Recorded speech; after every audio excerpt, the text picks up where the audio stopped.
Mind Expander TV. Hi hello viewers, welcome to Mind Expander TV. நம்ம இந்த வீடியோவில் cook with Comali, Manimegalai விசஸ் பிரியங்கா இவங்களோட சண்டை அங்கே என்ன தான் ஆச்சு அப்படிங்கிறத பற்றி தான் ஃபுல்லாக பேச போகிறோம். ஸோ வீடியோ ஸ்கிப் பண்ணாமல் ஃபுல்லாக பாருங்கள். அண்ட் நம்ம புது Instagram account mind Expander TV அப்படிங்கிற ஐடியை மறக்காமல் போய் ஃபாலோ பண்ணிக்கோங்க. இப்போ வாங்க வீடியோக்குள்ளே போகலாம். மணிமேகலை பார்த்திங்கன்னா 4 சீசன்ஸாக கோமாளியாக இருந்து அவங்களோட கடின உழைப்புனாலேயே பார்த்திங்கன்னா 5வது சீசனில் ஆங்கராக வந்தாங்க. 4th சீசன் லாஸ்ட்லேயே பார்த்திங்கன்னா ஒரு சில எபிசோட்ஸில் ஆங்கராக வந்தாங்க. இப்போது குக் வித் கோமாளி எடுக்கிற இந்த ப்ரொடக்ஷன்ஸ் பார்த்திங்கன்னா பாக்ஸ் ஆஃபீஸ் மீடியா மேசன்ஸ் கிடையாது. அவங்க வந்து சன் டிவிக்கு போயிட்டாங்க. டாப் குக் டூப் குக் அந்த ஷோவை எடுக்கிறவங்க தான் மீடியா மேசன்ஸ். ஸோ இந்த சீசன் குக் வித் கோமாளி வந்து போன 4 சீசனோட ரொம்பவே வித்தியாசமாக இருந்துச்சு.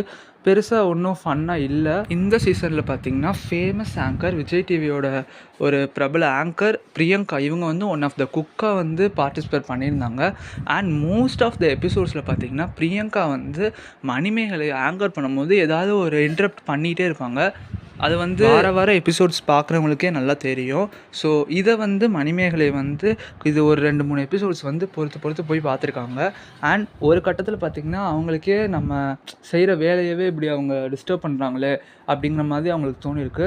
அண்ட் அவங்க ஆங்கர் பண்ணுற மாதிரியே இந்த ஷோவையும் நினச்சிட்டாங்க குக் வித் கோமாளியில். பட் இவங்க ஒரு குக்காக தான் வந்திருக்காங்க. அது வந்து அவங்களுக்கு தோண மாட்டிக்கே அப்படிங்கிற மாதிரிலாம் பேசுகிறாங்க. மணிமேகலை பார்த்திங்கன்னா ரீசெண்டாக அவங்க யூடியூப் சேனலில் வந்து கிளாரிஃபிகேஷனுக்காக ஒரு வீடியோ அப்லோட் பண்ணியிருந்தாங்க. அதில் வந்து எனக்கு செல்ஃப் ரெஸ்பெக்ட் தான் முக்கியம், அதை தாண்டி நான் எந்த ஒரு விஷயத்தையுமே பண்ண மாட்டேன் அப்படிங்கிற மாதிரிலாம் அதில் பேசியிருந்தாங்க. ஸோ பிரியங்கா பார்த்திங்கன்னா இந்த மாதிரி கமெண்ட் கொடுக்குறதும் அண்ட் ஆங்கர்ஸ் அவங்கள பேச விடாமல் செய்கிறாங்க.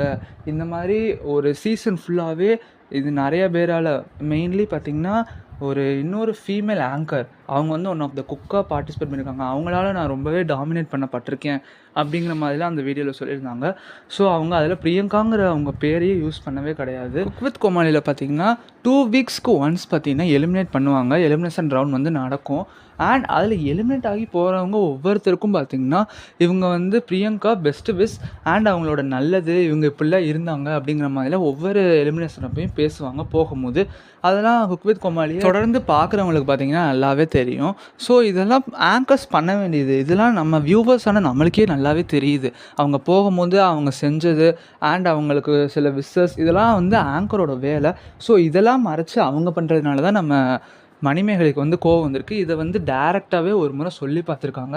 பட் பிரியங்கா பார்த்திங்கன்னா இது இந்த மாதிரி கோமாளி அவங்களாம் பார்த்திங்கன்னா இந்த மாதிரி சொல்லி அனுப்புகிறாங்க, இவங்க என்ன மட்டுமே இந்த மாதிரி பார்த்து இந்த மாதிரி சொல்கிறாங்க அப்படிங்கிற மாதிரிலாம் அவங்க சொல்ல அப்படியே அங்கே ஒரு பிரச்சனை ஆகி ஸோ மணிமேகலையை பார்த்திங்கன்னா நான் அந்த மாதிரி விளைவிக்கிறேன் அப்படிங்கிற மாதிரி சொல்கிறாங்க. ஸோ இதே பார்த்து பிரியங்காவும் நானும் விளைவிக்கிறேன் அப்படிங்கிற மாதிரி டீம்கிட்ட சொல்ல, பட் டீம் பார்த்திங்கன்னா பிரியங்காவை மட்டுமே இது கன்வின்ஸ் பண்ணியிருக்காங்க. இந்த மாதிரி இன்னும் 2 வாரம் தான் இருக்குது, நீங்கள் இருக்கணும் அப்படிங்கிற மாதிரி சொல்லியிருக்காங்க. மணிமேகலைட்டுமே சொல்லியிருக்காங்க. பட் மணிமேகலைகிட்ட வந்து இந்த மாதிரி நீங்கள் ஒரு சின்ன சாரி கேட்டு அப்படியே அப்பாலஜைஸ் ஆகிக்கோங்களேன் அப்படிங்கிற மாதிரி சொல்லியிருக்காங்க.